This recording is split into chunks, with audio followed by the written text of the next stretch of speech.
tidak ada versi tunggal mengenai cara sholat yang disandarkan kepada Nabi.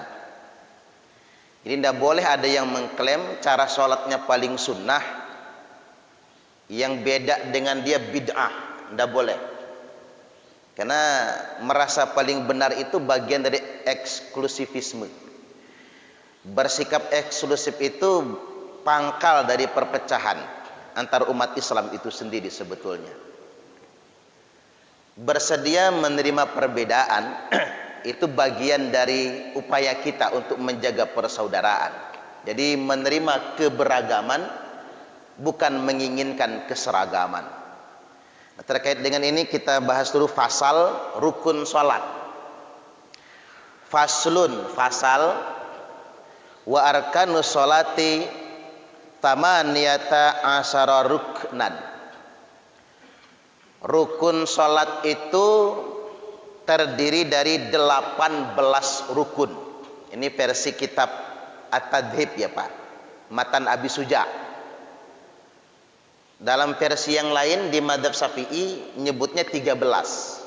Sebetulnya sama saja. Yang 13, yang 14 atau 18 itu sama saja. Hanya ada yang dipecah dua. Ada yang dua digabung satu. Ini dalam versi Madzhab Syafi'i. Yang pertama an-niyah, berniat. Nanti di kajian sifat salat Nabi sudah pernah saya tegaskan, niat itu wa maudhi'uhu inda takbiratil ihram. Niat itu ditempatkan ketika takbiratul ihram. Jadi ketika takbiratul ihram berniat. 4 madhab tidak berbeda pendapat, sepakat. Niat itu ditempatkan waktu takbiratul ihram. Jadi waktu takbir Allahu Akbar, lisan mengucap takbir, hati berniat. Jadi tidak ada pendapat di luar itu. Semua madhab sepakat. Minimal mengucapkan di dalam hati itu usolli fardhus subhi, itu minimal. Sengaja aku sholat fardu subuh, itu minimal di hati. Hanya saja ulama berbeda pendapat tentang mengucapkan usolli sebelum takbir. Menurut pendapat Imam Hanafi, Imam Malik dan Imam Ahmad bin Hambal atau Imam Hambali, mengucap usolli itu Bapak Ibu mubah, boleh dikerjakan, boleh nggak dikerjakan, boleh juga, nggak apa-apa. Nah, kalau menurut pendapat Imam Syafi'i, mengucapkan usolli sebelum takbir itu sunnah, karena tujuannya untuk menguatkan hati. Berarti jangan ikut pendapat yang membid'ahkan, karena nggak sesuai dengan pendapat ulama-ulama ahlu sunnah wal jamaah. Karena yang membid'ahkan itu bikin ribut Pak. Karena bid'ah itu ujung-ujungnya nanti mengkafirkan orang. Kullu bid'atin dolalah, tiap-tiap bid'ah sesat, ujung-ujungnya neraka itu. Jadi bid'ah itu bukan hukum, nggak masuk dalam kerangka hukum Islam ya. Jadi hati-hati penghukuman itu. Selanjutnya yang kedua, wal qiyamu ma'al qudrah, berdiri bagi yang mampu. Disebutkan dalam matan-matan lain dalam kitab Syafi'iyah, berdiri bagi yang mampu itu pada sholat fardu. Jadi boleh di sholat sunnah, sholatnya dalam keadaan duduk. Saya ambil contoh taraweh misalnya. Taraweh itu apalagi di Masjidil Haram, 23 rakaat, bacaannya minimal 1 juz, kemudian 4 juz per malam. Itu ada makmum yang capek, boleh dia sholat dalam kondisi duduk. Itu sholat sunnah. Kemudian yang berikutnya yang ketiga, wa takbiratul ihram, takbir pertama, takbir ihram. Kita menyebutnya takbiratul ihram. Ini rukun sholat. Takbir yang pertama Allahu Akbar. Hanya saja ulama beda pendapat di sunnah mengangkat tangannya. Imam Syafi'i itu begini Pak. Begini Bapak Ibu, Imam Syafi'i. Jari itu mekar. Ini madzhab Syafi'i. Telapak tangan ngadep ke arah kiblat. Begini.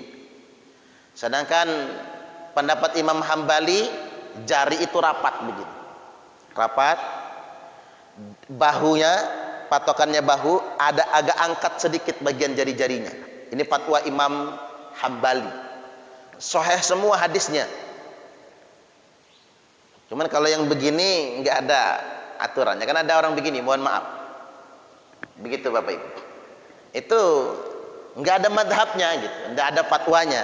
Saya juga tidak menghukumnya bid'ah, tidak. Cuman apa pedomannya? Pokoknya cuman begini saja. Kalau takbir itu ngangkat tuh begini, kalau nggak begini, ya begini. Itu yang terkait dengan fatwa dan nas yang berlaku. Tuh. Tapi sekali lagi, mengangkat tangannya itu masuk dalam bab sunnah, tidak masuk dalam bab rukun. Yang rukun takbiratul ihram. Jangan lupa Bapak Ibu, takbiratul ihram itu rukun. Saya ambil contoh, ya kalau awal dari sholat orang ingat, ada orang sholat, dia makmum masbuk,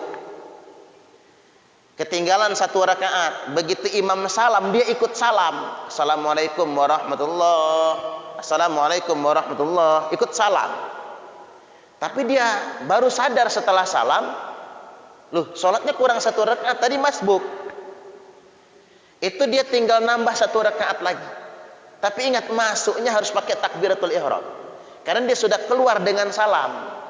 Masuk lagi ke sholat dengan takbiratul ihram, hanya menyempurnakan satu rakaat lagi. Sebelum salam, sujud sahwi 2 kali. Karena dia sudah salam, maka mau masuk ke sholat lagi harus dengan takbiratul ihram lagi. Harus begitu. Sama kayak makmum masbuk. Masuk ke sholat, imam sudah ruku, jangan lupa takbiratul ihramnya. Karena masuk ke sholat nggak bisa ujuk-ujuk ruku, tapi harus dimasuk dengan takbiratul ihram. Diharamkan sholat dengan takbiratul ihram, dihalalkan dengan salam. Selanjutnya yang keempat, wa qiraatul fatihati wa bismillahirrahmanirrahim ayatum minha. Membaca surah Al-Fatihah. Ini karena versinya Madzhab Syafi'i, kitab yang saya baca. Wa bismillahirrahmanirrahim ayatum minha. Dan bismillah itu adalah salah satu ayat dari surah Al-Fatihah. Ini jangan lupa, bismillah adalah salah satu ayat dari surah Al-Fatihah. Idza qara'tumul Fatihata faqra'u bismillahirrahmanirrahim. Apabila kalian semua membaca Al-Fatihah, kata Nabi, maka bacalah bismillahirrahmanirrahim. Fa innaha ihda ayatiha. Karena sesungguhnya bismillah itu salah satu ayat dari surah Al-Fatihah. Jadi kalau orang membaca Al-Fatihah enggak menyertakan bismillah, maka tidak sah Al-Fatihahnya. Dan kalau tidak sah Al-Fatihahnya, maka tidak sah sholatnya. Ini kalau versi Madzhab Syafi'i. Saya tegaskan yang ini dulu karena Indonesia ini negaranya bermadzhab resmi Madzhab Syafi'i. Masyarakatnya mayoritas bermadzhab Syafi'i atau Syafi'iyah. Jadi ini yang harus ditekankan. Walaupun di madzhab Maliki, bismillah tidak termasuk Al-Fatihah. Tapi hampir nggak ada Pak madzhab Maliki di Indonesia itu, hampir nggak ada. Jadi jangan ujuk-ujuk sholat itu. Alhamdulillahirabbil alamin. Kapan bismillahnya dia ya? Jangan. Karena ngapa? Makmumnya rata-rata bermadzhab Syafi'i. Nah nanti makmumnya ragu gitu. Entoh juga kan nggak dosa baca bismillah. Coba nggak ada kan ulama yang menghukumi kalau Al-Fatihah baca bismillah berdosa, kan nggak ada. Jadi alangkah baiknya kalau di Indonesia ini semua imam membaca bismillah demi menghormati mayoritas makmumnya yang meyakini bismillah adalah ayat pertama dari surah Al-Fatihah. Baik, kemudian yang berikutnya wa ruku'u wa tuma'ninatu fihi. Ruku' dan tuma'ninah ketika ruku'. Nah, ini di kitab ini ruku' dan tuma'ninah itu dipisah rukunnya. Makanya dia jadi 18, Pak. Kalau Bapak Ibu punya kunci ibadah atau tuntunan sholat lengkap kan nyebutnya cuma 13 di situ. Sebetulnya tidak ada bedanya karena dipisah saja di sini. Rukuk dan tumak ninah. Tumak ninah itu bukan khusyuk, Pak. Khusyuk itu hati dan pikiran. Kalau tumak ninah itu gerakan, jadi fisik. Tumak ninah itu diam sebentar setelah melakukan gerakan. Jadi itu namanya tumak ninah. Itu menunjukkan sholat tidak boleh terburu-buru, tidak boleh tergesa-gesa. Adapun bacaan rukuknya itu sunnah, rukuknya yang rukun sholat. Selanjutnya waraf'u wal i'tidalu wa tuma'ninatu fihi, bangun dari rukuk, tegak i'tidal, kembali seperti di awal, dan tuma'ninah ketika i'tidal, itu juga rukun sholat. Wa sujud wa tuma'ninatu fihi, sujud dan tumak-ninah ketika sujud. Sujud dan tumak-ninah ketika sujud. Wal julusu baina sajdatain wa tumak-ninatu fihi, duduk di antara dua sujud dan tumak-ninah ketika duduk di antara dua sujud. Jadi ada 4 tempat kita wajib tumak-ninah. Rukuk, sujud, rukuk, i'tidal, sujud, dan duduk di antara dua sujud. Ini 4 tempat kita semua wajib tumak-ninah. Kemudian yang berikutnya wal julusul akhir, duduk yang terakhir. Jadi kalau di mazhab Syafi'i, duduk tasawuf awal tidak termasuk rukun sholat, tapi termasuk min ab'adis sholah, sunnah yang ab'ad, sunnah yang ditekankan. Tapi yang masuk rukun sholat adalah duduk tasahud akhir. Kemudian yang berikutnya wa tasyahudu fihi, bacaan tasahud akhir, itu juga rukun. Kan saya ambil contoh, kalau duduk di antara dua sujud, duduknya rukun, bacaannya sunnah.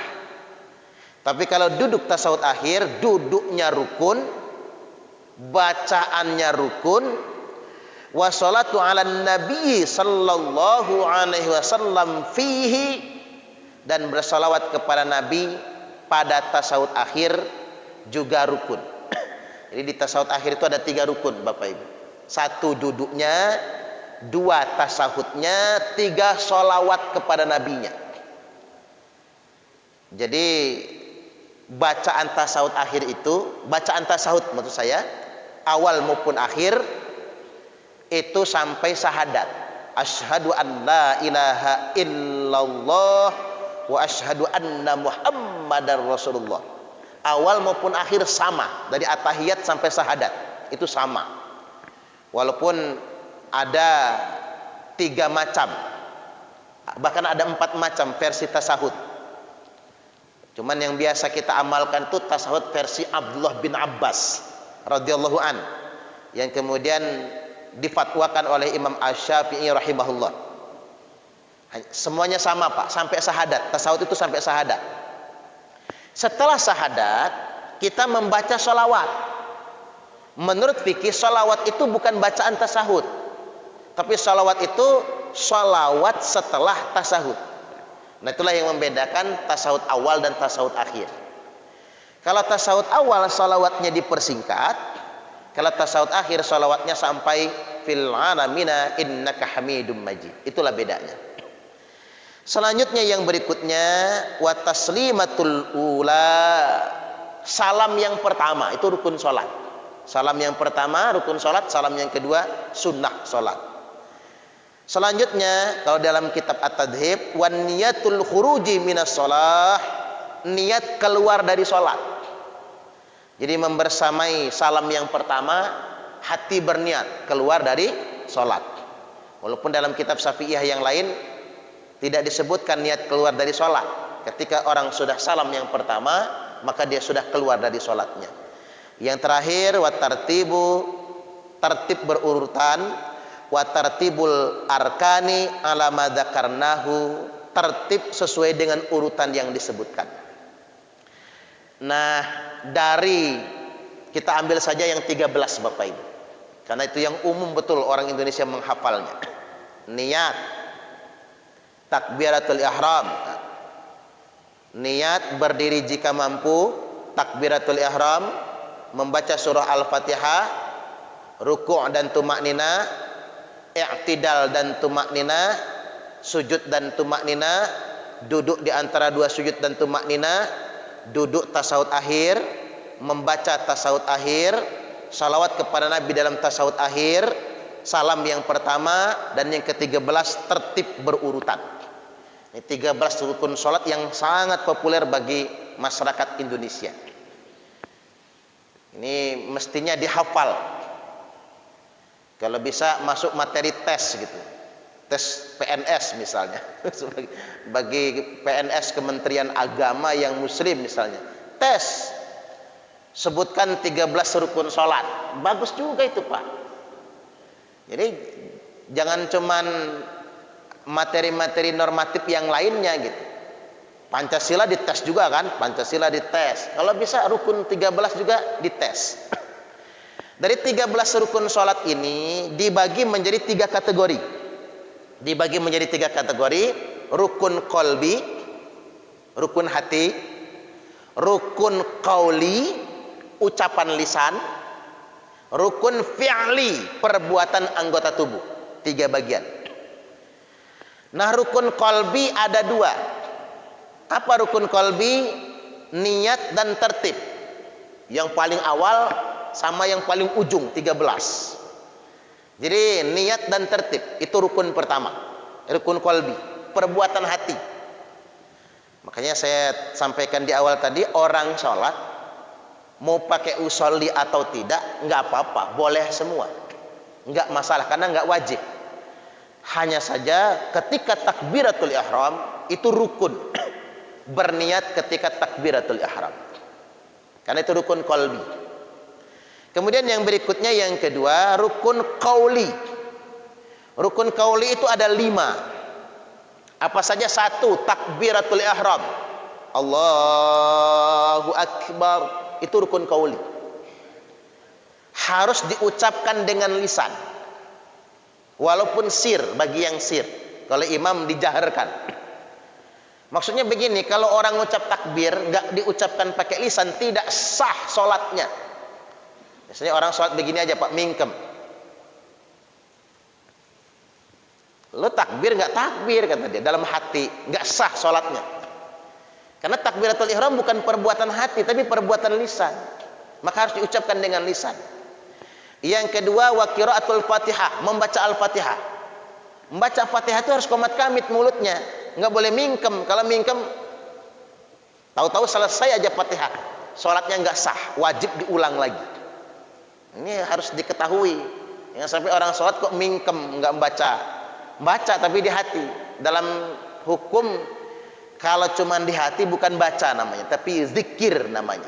Kalau cuman di hati. Bapak-bapak baca Quran, baca tadarusan misalnya, ngederes katakanlah, baca Quran misalnya, tapi mingkem mulutnya, pahalanya cuman pahala zikir.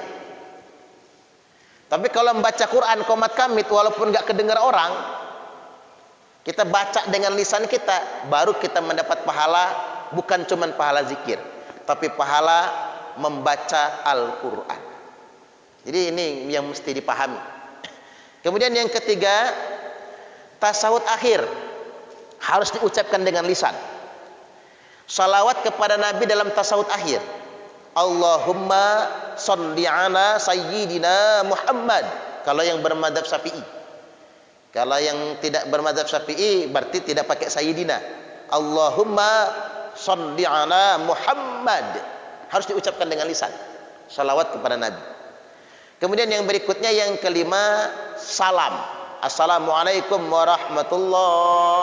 Salam yang pertama, itu rukun salat. Jadi kalau orang salam hanya di hati, maka tidak sah salatnya. Sisanya yang 6, jadi 2 rukun qalbi, 5 rukun qauli, jadi 7. Sisanya 6 rukun fi'li, perbuatan anggota tubuh. Apa saja itu? 1, berdiri bagi yang mampu, rukun fi'li. Yang kedua, dalam sholat fardu, sekali lagi, berdiri ya bagi yang mampu dalam sholat fardu. Yang kedua, rukuk dan tumakninah, Itu rukun fi'li, ruku' dan tumakninah. Tumakninahnya jangan lupa disertakan. I'tidal dan tumakninah, sujud dan tumakninah, duduk di antara dua sujud dan tumakninah, 5. Dan yang keenam, duduk tasahud akhir. Itu rukun fi'li. Baik, demikian Bapak Ibu sebagai gambaran general sebelum pintu masuk kita, sebelum masuk ke kajian detail sifat salat Nabi. Sampai di sini kita buka sesi tanya jawab. Tanya jawabnya bebas, saya persilahkan.